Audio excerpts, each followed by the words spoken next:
after the announcement, I felt like I'm going to be asleep. You know, I think that everybody feels like this. Good morning, everybody. How are you? Good having you back today. I guess those of you who are here haven't been to the party last night. How many of you have been to the party last night? Yeah. Thanks for the rest, for being brave, staying in the hotel room, not doing anything but to be able to be with us this morning.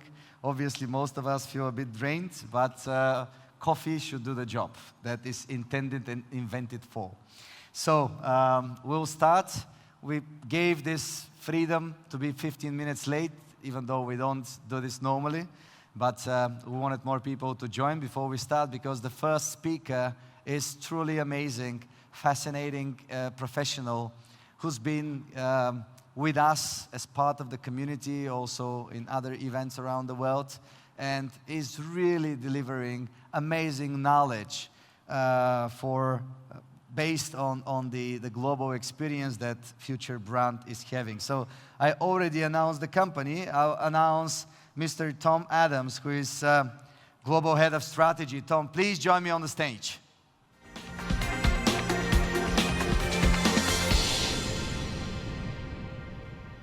Hop, careful, please. It's too early, I know.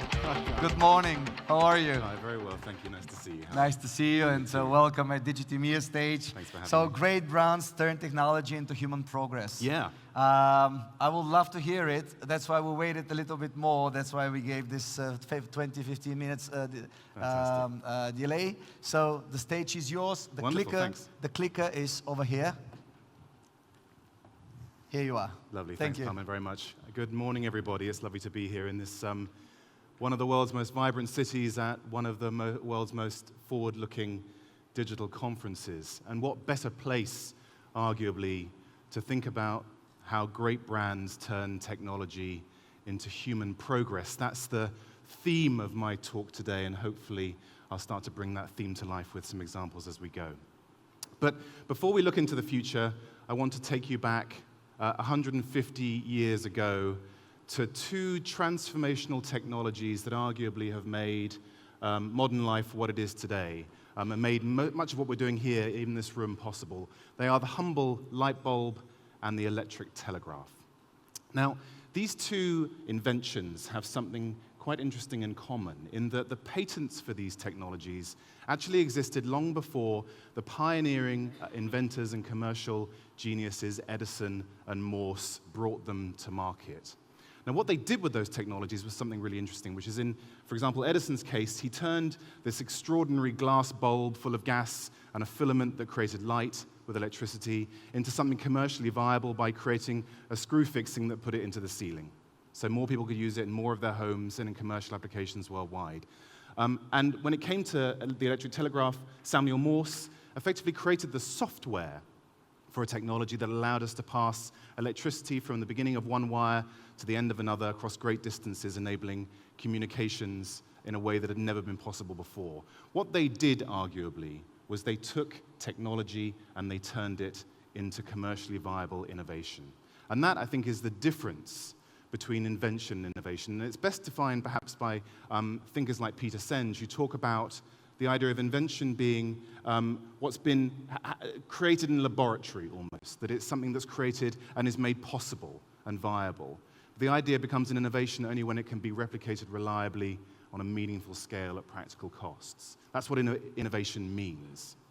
So, if we just accelerate forward a little bit to 1920, 95 years ago from today, arguably many of the technologies that came to define our experience of the 20th century had in fact been invented and were available in some nascent form as long ago as 100 or so years ago. And they were things like domestic refrigeration, the internal combustion engine, the mighty car, insulin, preventing chronic diseases like diabetes, the telephone, and even transatlantic air travel. All of those technologies were available and ready to use as much as 100 years ago today. But who, in the end, though, were the innovators of those technologies? Was it the people that created them and invented them in the first place? Or was it the commercial pioneers like GE and Ford and Lufthansa and Pacific Bell and all the other commercial pioneering organizations that took those technologies and made them available to us every day, gave us access to those things in an affordable, easy-to-distribute way so that more people could benefit from the great advantages they brought. And actually, we did some research earlier this year into the top 100 companies in the world by market capitalization today, in 2015.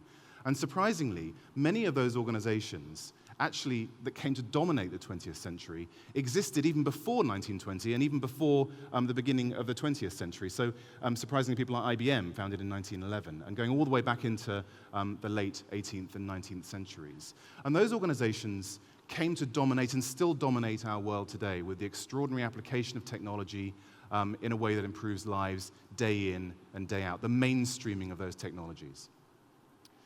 If we just think about the impact they had and accelerate forward then to 1980, 35 years ago when I was just 6 years old, actually many of the things we take for granted today, the technologies that have become a part of our everyday life and experience, also existed in their nascent form as many as 35 years ago.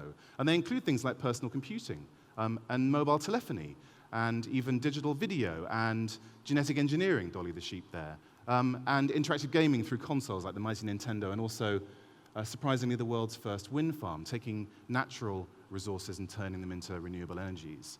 Now, who was it that really helped us to gain access to those technologies before we even knew we needed them? Well, I would argue it was people like Microsoft and Apple and Intel and Nokia and America Online distributing domestic internet access at an affordable rate to people around the world. It was those commercial pioneers that saw the potential in the technology and created demand for them and access to them on a massive scale that had never been possible before. They saw ahead of them the potential for a technology to change our lives for the better.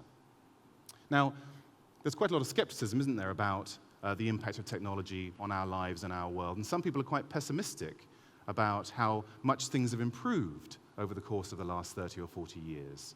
But actually, interestingly enough, by most normal measures, life has got measurably better since 1980. For example, worldwide infant mortality rates have decreased by something like 3/4 since then. The number of people living in extreme poverty have halved since 1980. There are 1.7 billion people who now have access to electricity where they didn't before the turn of the century. And very interestingly, there's been an increase in youth literacy rates around the world of some 6%, which gives you an indication that people are smarter, healthier, living longer. And they're living longer actually year on year from 1970 at an average rate of 4 months extra a year. Our life expectancy is increasing all the time around the world. So we're smarter, happier, healthier, and living longer. And we've got new places to create businesses and generate wealth and sources of income. So eBay, for example, alone, by creating the opportunity for 200,000 or so businesses in the UK, just in the UK, has generated something like £6 billion worth of revenues that wouldn't have existed before. Technologies powering new kinds of commerce and new ways for us to improve our lives and the world around us. And in that context, the money we've earned, the GDP per capita around the world, has gone up really startlingly from 1980 at about $870 per person to well over $3,000 per person. All of these critical measures of the general improvements that we've enjoyed as a population around the world over the last 30 years or so. Now that correlates, doesn't it, to the mainstreaming of those technologies powered and brought to us by brands that have made them accessible worldwide. Now, we this year looked at those 100 largest companies by market capitalization around the world, the biggest ones.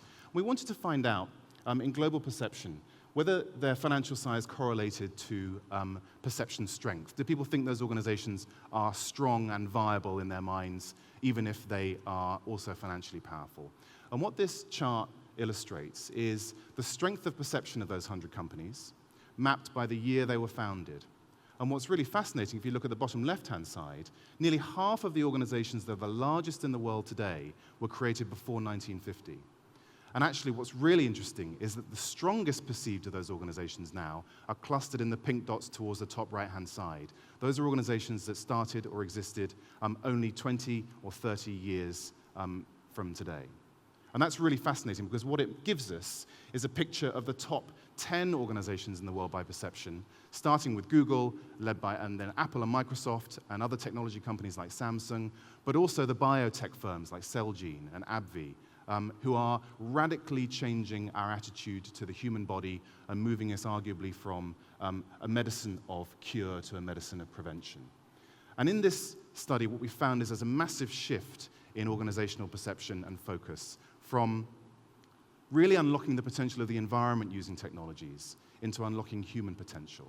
How can we think about tapping into the great strength and power of the human body and human networks to improve and build society in the future? And I thought you might be interested in this. This is a comparative chart of perception strengths by a series of measures of Google versus Apple. And what's interesting about this, as you saw from the ranking, is that Apple actually falls behind slightly in perception strength to Google, particularly in measures like resource management, indispensability, well-being, and personality. And is that a surprise, despite it being half its market cap size, when we think about new investments that Google's making through ventures, particularly in a shift towards health and life sciences? Big technology firms realizing the potential lies in merging brand with technology and healthcare in a way that will drive transformative innovation for now and the future. All, in the end, about harnessing the appetite people have to improve lives and drive progress through tech. So, if we look at the picture 35 years from now and project forward into the future to 2050, when I will be 75 and a good deal older than I am now, hopefully plastic surgery will have improved my chances of looking attractive then. What's interesting is if you set the idea of those transformative technology trends in the context of digital transformation around things like collaborative consumption, the quantified self, connected ecosystems, automation through driverless vehicles, for example, and artificial intelligence. And you marry that with some wild future assumptions, like, for example, what if the future is going to be better than the present? I happen to believe that it will, not least based on the evidence I've already shared with you. What if personal data is owned and managed by us, the citizen, not by governments and corporations? So what if the data we generate is ours to do with what we will, to improve in particular our sense of ourselves and how to improve our lives as we live them every day? And also, what if consumption decisions, the stuff we buy every day, don't force a compromise between, for example, what we need and what we want, between health and long-term financial security, between driving a fast car and the environment, between great cleaning products and the clarity and purity of water tables around the world? What if it doesn't force a compromise? And we think actually that brands that are most likely to drive that change and not force that compromise will be powered by technology. Because, let's face it, and this is courtesy of TechCrunch, they're already transforming it as we know today around the world. And think about great organizations and new brands like Uber or Facebook or Airbnb who have totally disrupted traditional business models in a way that gives us access to resources and things that improve lives in a way that's never been possible before. And in that context, if you think about the idea, the hypothesis that the future is really all around us, it's just unevenly distributed, as William Gibson said, what does that mean for a future, and how will brands improve that future? Well, arguably, it won't be the technologies that do it. It'll be brands as agents of distribution of those technologies, the ones that drive demand for it, the ones that make it attractive and viable, and put them onto our wrists and in our homes, and drive us around and are there when we need them. So how might, for example, the Fitbits and the Apple Watches and other wearable technologies play into the global pandemic of obesity and related diabetic illnesses? What if we can track and monitor our health, not just in the hundreds of thousands of people, but in the billions of people? And actually, when you look at diabetes-related deaths in 2014, there was something like 5 million or so of those around the world. What if, through wearable technologies that can monitor our health and reduce our obesity, could reduce that just by 10%? That would be a saving, arguably, of 500,000 lives, just through wearable tech. What about things like Nest and Loop and other connected home technologies that allow consumers to monitor their energy consumption down to the last joule? Well, arguably, in the UK, for example, the average dual-fuel energy bill in the home is about £1,200 a year. Multiply that by 26 million households. That gives you something like £34 billion worth of household expenditure on energy alone.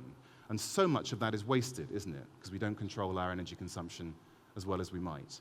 So what if we could just reduce that consumption by 10% and reduce that waste? Arguably, we'd save the UK households, not least the UK, but the world around us, something like £3 or £4 billion per year.